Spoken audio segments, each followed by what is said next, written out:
Visit balancesymmetry.com. Do you want to better understand and embrace neurodiversity? I'm Dr. Lori Noto, with over 30 years of experience working with diverse and unique individuals. Through my consulting and purpose-driven life coaching, I focus on empowering individuals with disabilities. My passion is advocacy, providing the tools for neurodiverse individuals to thrive and feel included in classrooms, workplaces, and communities. Unlock the potential of possibility, power, and purpose.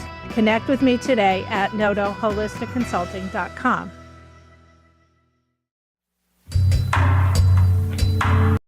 Do you want to better understand and embrace neurodiversity? I'm Dr. Lori Noto, with over 30 years of experience working with diverse and unique individuals. Through my consulting and purpose-driven life coaching, I focus on empowering individuals with disabilities. My passion is advocacy, providing the tools for neurodiverse individuals to thrive and feel included in classrooms, workplaces, and communities. Unlock the potential of possibility, power, and purpose. Connect with me today at notoholisticconsulting.com. Do you want to better understand and embrace neurodiversity? I'm Dr. Lori Noto, with over 30 years of experience working with diverse and unique individuals. Through my consulting and purpose-driven life coaching, I focus on empowering individuals with disabilities. My passion is advocacy, providing the tools for neurodiverse individuals to thrive and feel included in classrooms, workplaces, and communities. Unlock the potential of possibility, power, and purpose. Connect with me today at notoholisticconsulting.com.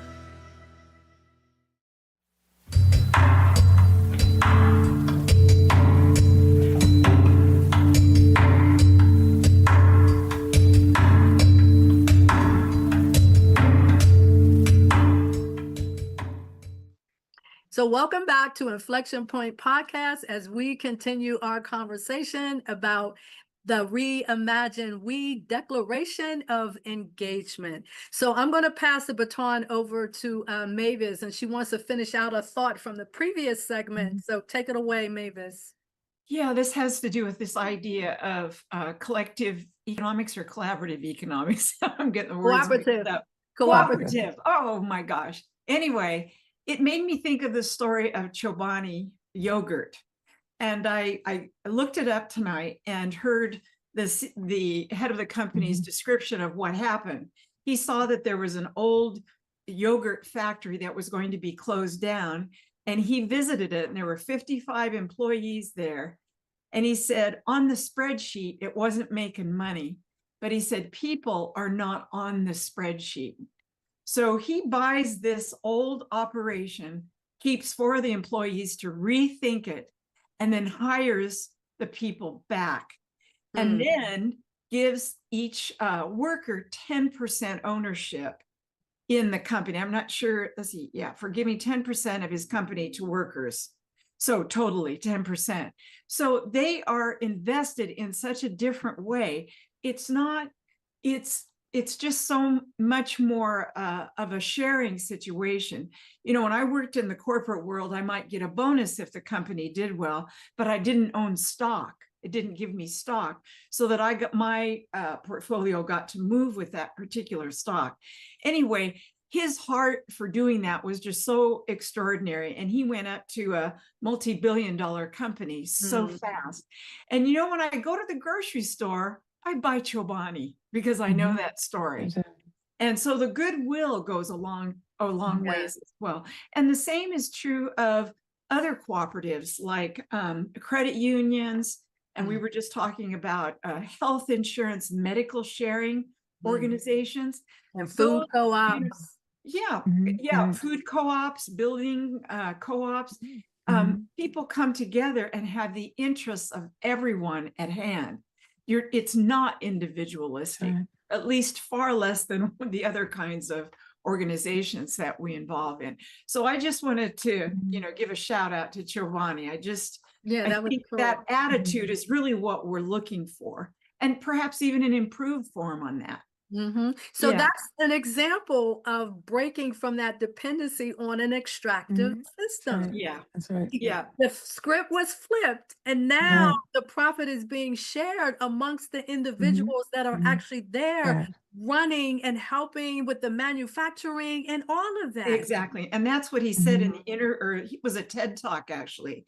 He said, I couldn't have done this company without the employees. Right. Right. Yeah, He acknowledged yeah. it. It's like far out. Yeah, that's really cool. Yeah, That's it's a good story. So let's shift our conversation a bit to Kwanzaa. And the reason I wanted to do that is because I look at Kwanzaa, as I mentioned before we went on a break, I look at it as a blueprint for collective agency. And so when I think about, as an example, I usually just about every year try to go to a Kwanzaa celebration somewhere, right? But it's more than just that celebration that happens at the end of the year. That's sort of like the culminating moment, if you will. But the principles themselves are played out on a daily basis.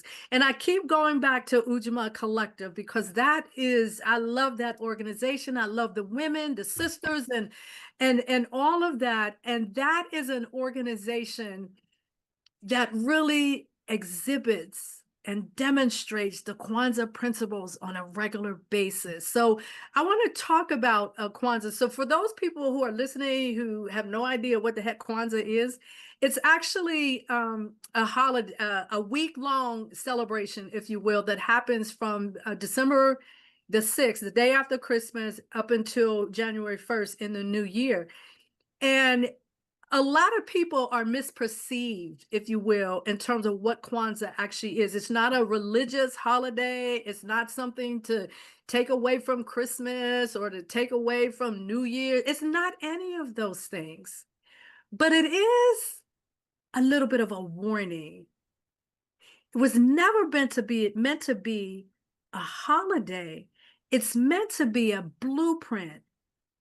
And it's a system design manual for people who want to go down this road of liberation and cooperative economics. So it gives us these principles, and those principles are associated with that reimagine me, right?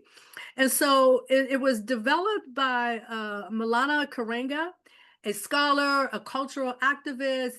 He believed that people of African descent needed more than just protest. So this is going back to the 60s.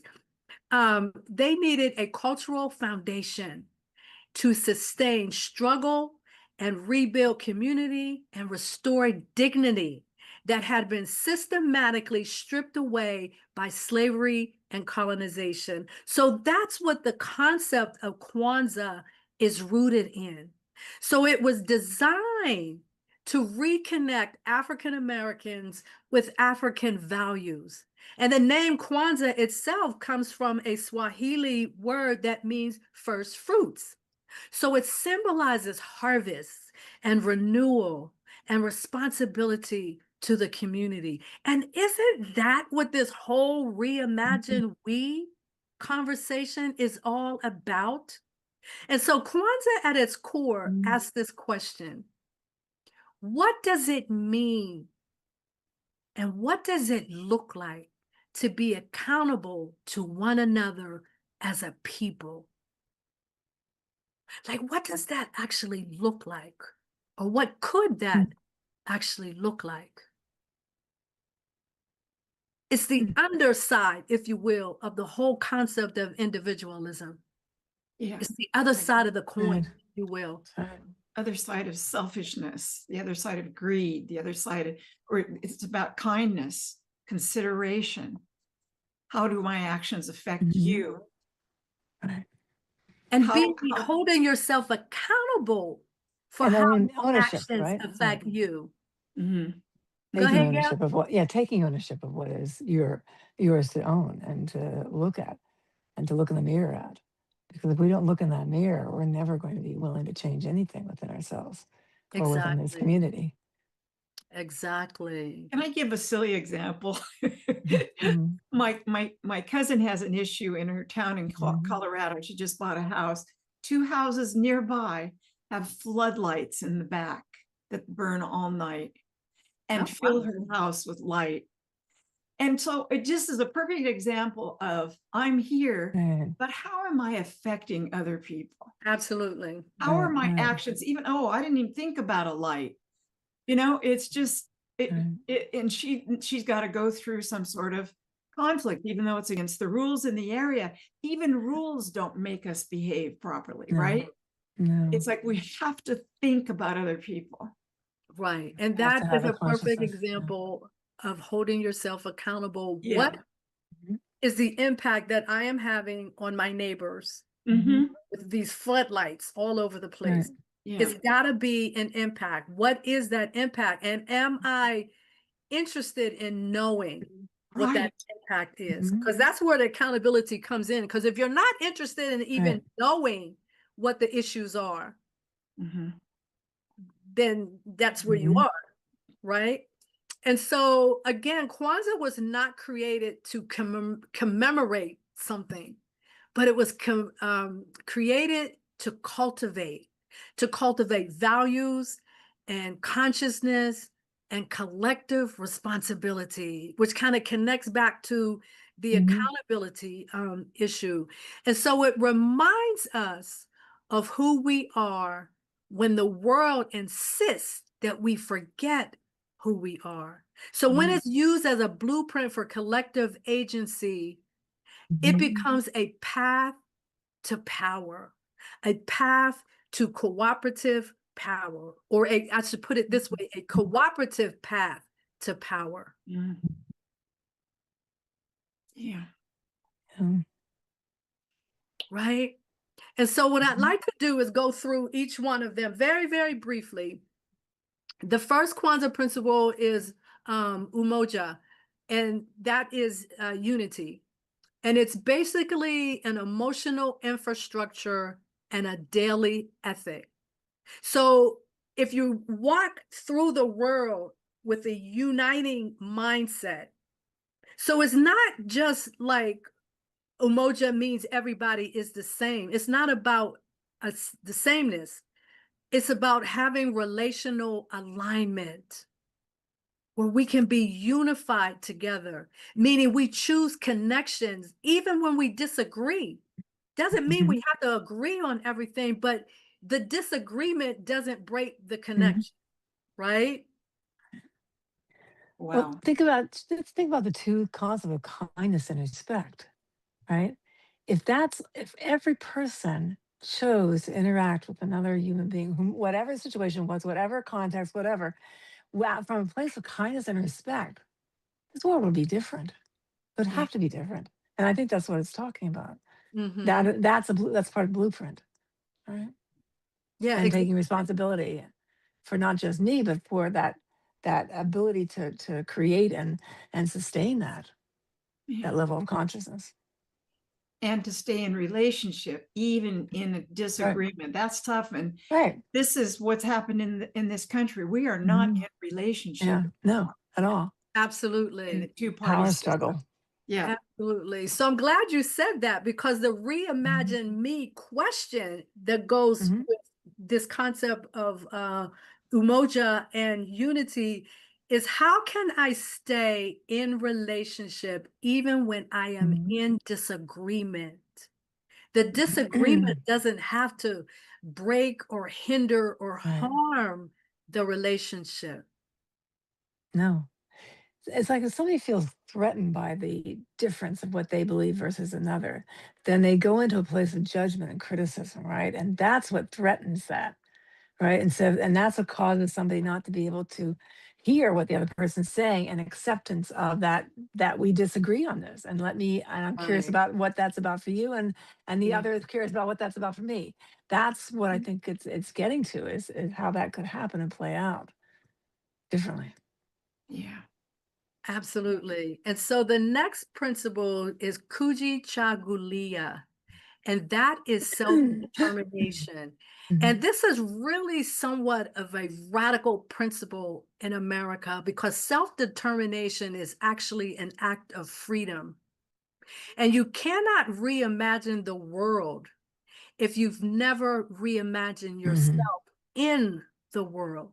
So that whole idea of self-determination is identity imposed versus identity chosen, right? So we have just about 10 more minutes, so I'm going to try to get through all of this. And so the reimagine me question is, how can I stay in, I'm sorry, I'm looking at the wrong one. What identity or belief do I need to release in order to live more freely, right? And so the next one is Ujima, which is collective work and responsibility or shared stewardship. So this is about relationships such as love and action, not blaming, rejecting individualism, which we had talked about, moral outsourcing. And the question associated with that from a reimagine we perspective is, where am I willing to take responsibility for the collective well-being of my community, right? And next we have Ujamaa, my favorite one, right? And that one is about cooperative economics, where wealth as shared capacity. Capitalism says win at everyone else's loss. That's that whole idea of extraction. But Ujamaa says wealth is not measured by accumulation, but by circulation, reciprocity, and sufficiency for all. Right? Gorgeous. So powerful. It's so gorgeous. And then the corresponding reimagine me question is, how can I use my resources to increase collective well-being rather than individual advantage? So the next one is, I'm trying to get through them real quick. The next one is Nia, which stands for purpose, and its purpose as vocation in service of liberation. And it's actually the bridge between that inner clarity and outward action, right? So it kind of orients work towards what we are creating, not what are we resisting. So we can say that we're resisting these capitalistic systems. Okay, that's really cool. But what are we creating to replace this capitalistic system, right? Because whatever we do, what do we want future generations to inherit? Whatever we do in this moment in time, Cairo's going to walk in that when he's older. Gail, your grandchildren are going to walk in whatever it is we create today, right? And the next one is Kuumba, which is creativity. And this is all about world building. It's about how oppressed people survive. We resist, we imagine alternatives, ways to extractive systems, right? Art, storytelling, music, design, all of those things are enveloped in creativity, right? And then we have Amani, and Amani is faith. That is courageous hope that is grounded in action. And faith sustains us when systems are unjust and where outcomes are uncertain. It becomes the principle that prevents despair, right? When challenges accumulate, it fuels long-term commitment rather than short-term burnout. So the question is, what am I willing to trust into being, even when I cannot yet see the result? So give me some feedback on these principles. I think we are all doing I think we're doing that right now. Yeah. Right? That's exactly what we're doing with this podcast. Yeah, we may not see the results. We may not. Hopefully we will, but we're doing what we can now, right? To believe that there will be a result, a change, and difference. And that's how I felt when I started my nonprofit in Rwanda. Right. I just had this sense that I didn't need to see the harvest. I said that many times because if I knew that I was eliminating suffering for even a few minutes a night, a day, Right. that was worth a lot to me. Mhm. And it's spread. It's just spread. So Mhm. it's worth it. It's worth taking that risk, even if you don't know what the result is going to be. Right. Absolutely. You know, Absolutely. Yes. So we talk a lot about this idea of being at this inflection point, hence the name of our podcast. And an inflection point is defined as a moment when the direction of a system fundamentally changes, not gradually, but decisively. We're making a decision that this is how we want to proceed. Mhm. Right? We are actively and intentionally applying these 7 principles of Kwanzaa as an example, as an inflection point, because it shifts the operating logic of how people, communities, and institutions relate to one another. So it's not symbolic, it's structural. Mhm. It is structural. yeah, Anita, can you just repeat the comment you made earlier about being in the Black community and how you've always had that sense around you Mhm. that That for connection. me in the white community is kind of foreign. I Mhm. just haven't thought or felt I'm a part of this community. It never felt that way. So can you Mhm. just share that? I think a lot of my white friends would find that interesting. Yeah, Mhm. absolutely. And that is like somewhat of a very clear distinction, if you will. Um, I was talking with Jerome earlier, and we were talking about how, like, when we grew up, when we were like teenagers, whenever we were walking down the street and you Mhm. see another Black brother or Black sister across the street, you go like this. Mhm. And that was a symbol of united. We are here in Mhm. this community together. Mhm. And so that's the reason why all of this stuff resonates with me so much, because this is like Right. defining my life, Mhm.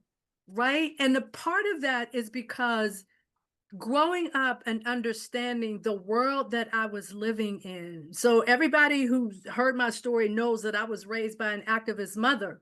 And so she instilled things in me Mhm. that have carried me through most of my life. And this whole idea of being in community has always been a very powerful force in my life. And I think earlier when we shared, when we were talking, and I shared that moment that I had when I was on African soil for the first time, Yeah. when I was in South Africa, I was literally overwhelmed because I felt like such a Mhm. connection to the individual and never Right. seen him before. This is my first time being in South Africa. But the really great thing about that, and the thing that I appreciate most, is that I was there to do work. I was there to be in community engagement. Mhm. Yeah. And so I was Right. walking in that without even having all of these tools and this language that I Mhm. have Right. Right. now. I had that then, Mhm. right? So we Yeah. literally have 2 more minutes Mhm. Oh, doggone it. We before might we have to have. carry this on next time. Yeah. Yeah. Yeah. So to our audience, I just Mhm. want to say and ask you, where do you stand in all of this conversation Mhm. that you're hearing? Where do you stand? What are you feeling? Are you feeling towards this, are you feel like you're being towards this? Oh my God, I'm so excited. Are you feeling like you're being pulled towards something deeper in your life? Mm. Because Mm. that's what the intention is, right? And the intention was for this session to awaken your own inner clarity, building your courage, and connecting Mhm. you in a like-minded community. That's what this is all about, Mhm. creating like-minded Yeah. communities, right? So we have to go. So I want to just finish out real quick. So to all of our listeners, I'd like you to consider this. Which of the Kwanzaa principles do you resonate with most in your daily life? Which do you need to live more fully in your own life this year? So I'm asking people who are hearing this, make that commitment. What is that one Kwanzaa principle that you can totally relate to? But what is that one that you want to set up as a practice in your life? And I ask these questions because transformation is not something that we join. It's something that we become. And so I invite you to meet with us. We're here every first and third Wednesday of the month here on Transformation Talk Radio. And I'm delighted to be able to engage in this conversation. I'm excited that this is our year to talk about reimagine we and how it begins with reimagine me. So I'm going to sign off at this point, and I will see you in the next episode. Thank you for listening to Inflection Point Podcast, where our mantra is cultivating change from the inside out. The journey towards anti-racism and social change doesn't stop here. Truth, reconciliation, and healing come from ongoing, open, honest, and deliberate conversations. Continue to dive in and deconstruct your thoughts, ideas, and beliefs as we band together to manifest social change. Tune in to Inflection Point Podcast every first and third Wednesday at 3 p.m. Pacific, 6 p.m. Eastern, here on TransformationTalkRadio.com for more conversations about how we can cultivate change from the inside out.